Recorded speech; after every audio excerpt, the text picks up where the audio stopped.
Allez, il est temps pour nous de regarder ce qui s'est écrit dans la presse égyptienne ce matin. Et on va commencer avec le journal El Massilioum, qui revient sur cet entretien qu'a eu le président Abdel Fattah el-Sisi avec le ministre tchèque des Affaires étrangères, Lubomir Zaoralek, qui effectuait une visite de 4 jours en Égypte.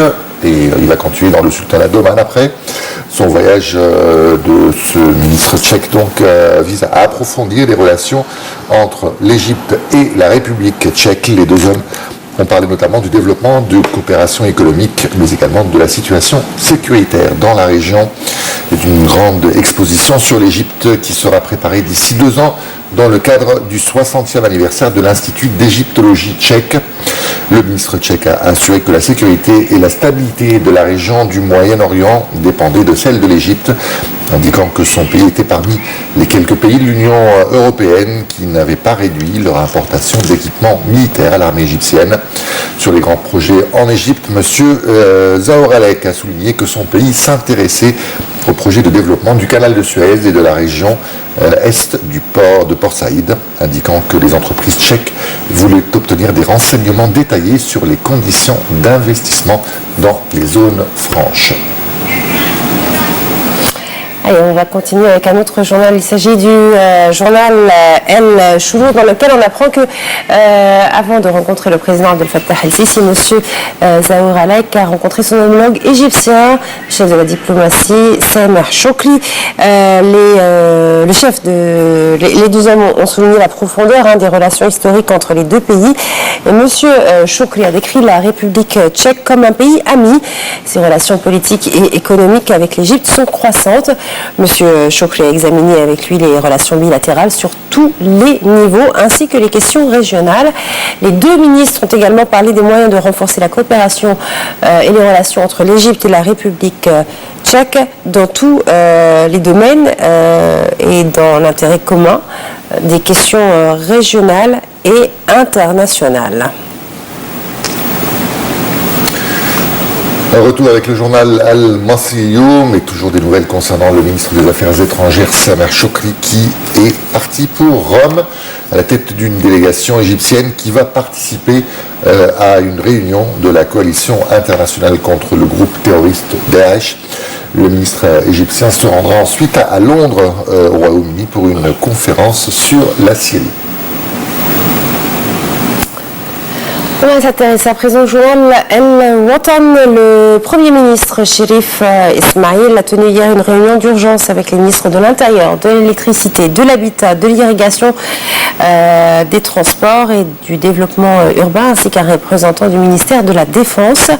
La réunion a examiné les progrès concernant le dossier du développement des passages à niveau dans tout le pays. Alors, il faut savoir que cette réunion intervient suite à la série d'accidents qui s'est produite en Égypte dimanche. Au total, plus de 22 personnes sont mortes, 16 dans un carambolage dû au brouillard. C'était dans la région de Beni Suef, et 6 dans une brouillard, on fait ce conduite aussi. Voilà, les deux, exactement. Les gens conduisent quand même un petit peu comme des fous, quoi. Tout à fait. Et 6 autres personnes dans une collision, exactement, entre un camion et un train. Alors, un chiffre, il faut savoir que plus de 12 000 personnes meurent chaque année dans les accidents de la route. Comme tu le disais, les gens conduisent un petit peu n'importe comment. Et c'est vrai que certaines routes aussi sont dans un mauvais état. Très mauvais état. Il faut bien l'avouer. Allez, on va passer maintenant au journal Al-Choulour qui nous apprend que l'Égypte a lancé le projet national de création des zones technologiques dans les différents gouvernorats.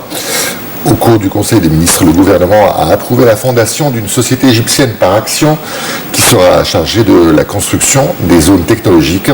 Selon le service d'information, la participation du ministère des Technologies, de l'Information et de la Communication dans cette société a également été approuvée. La création de zones technologiques en Égypte s'inscrit dans le cadre du plan national des télécommunications. Son objectif, c'est de développer l'industrie égyptienne des technologies, de l'information et de la communication via les meilleures stratégies pour attirer les investissements étrangers. On passe au journal El Chourour. On reste avec le journal El Chourour. On reste avec le journal El Chourour puisque les droits à l'importation de 615 produits ont été augmentés de 10% par décret présidentiel publié ce lundi dans le journal officiel de l'État. Alors les droits de douane pour l'importation de certains fruits secs, amandes, noisettes, pistaches, noix et autres fruits à coque seront désormais de 20%. En outre, une taxe de 40% sera appliquée sur l'introduction dans le pays de nourriture pour chats et chiens, de parfums et produits de beauté, certains types de chaussures, de vêtements et de produits ménagers, certains meubles et objets de décoration. Les droits de douane de 40% seront également appliqués sur les appareils électroniques tels que les ventilateurs, réfrigérateurs, climatiseurs et des radios ainsi que des fournitures de bureaux tels que des cahiers et stylos.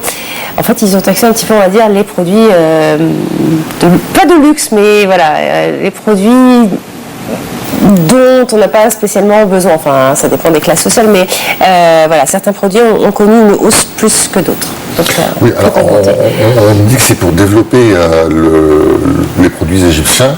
Oui, aussi, effectivement. Bien, mais est-ce que l'Égypte produit par exemple des nourritures pour chiens ou pour chats, ou bien des parfums ou des choses comme ça? Donc il faudrait peut-être, enfin je sais pas, il faudrait peut-être penser à produire un petit peu plus. On va passer au journal Al-Watan qui nous dit que le ministre de la Santé, Ahmed Eddine, a assisté à la mise en place du plan des pharmaciens égyptiens contre le virus C.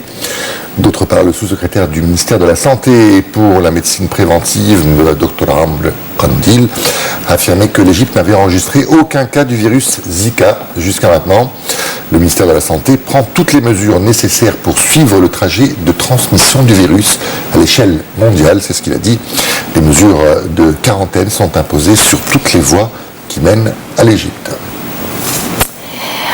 On vous a promis de parler du mystère de la Grande Pyramide avec notre invité. Eh bien, sachez que non loin des pyramides, on a découvert les restes d'un bateau vieux de 4500 ans.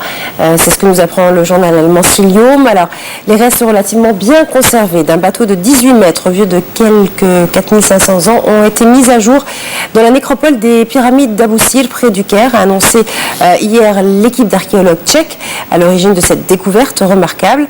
Cette embarcation devait appartenir au propriétaire de la tombe, une personnalité au rang extraordinairement élevé. C'est ce qu'a commenté dans un communiqué du ministère égyptien des Antiquités le Tchèque Miroslav Barta, qui dirige actuellement la mission. La sépulture n'étant pas située immédiatement à côté d'une pyramide royale, le propriétaire du mastaba n'était probablement pas un membre de la famille royale, a poursuivi le texte, évoquant toutefois une découverte remarquable qui va contribuer à comprendre les techniques de construction des bateaux dans l'Égypte antique et leur place dans les rites funéraires.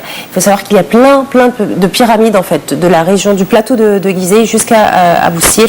Voilà, c'est un petit peu plus éloigné, mais il y a encore pas mal de découvertes. Voilà. Les bateaux étaient utilisés donc pour ces rites funéraires et non pas pour envoyer des réfugiés en Europe comme maintenant. Allez, on va parler du journal Al-Ahram et la bourse égyptienne, donc avec les indices de la bourse qui ont reculé hier à la clôture de la séance suite aux opérations de vente des investisseurs étrangers et égyptiens.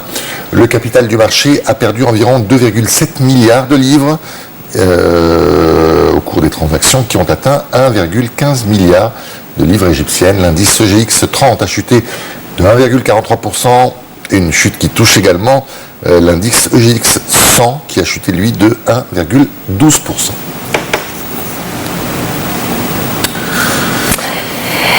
Ben voilà, c'est la fin de cette revue de la presse. On va tout de suite... On devrait avoir maintenant au téléphone le président de la Fédération égyptienne de squash, M. Rassem Khalifa. Alors je ne sais pas si M. Rassem Khalifa... On l'a pas tout de suite au téléphone. On va regarder ensemble une petite vidéo. D'accord. Okay, le super. Temps qu'on arrive à joindre M. Rassem Khalifa, président de la Fédération de squash.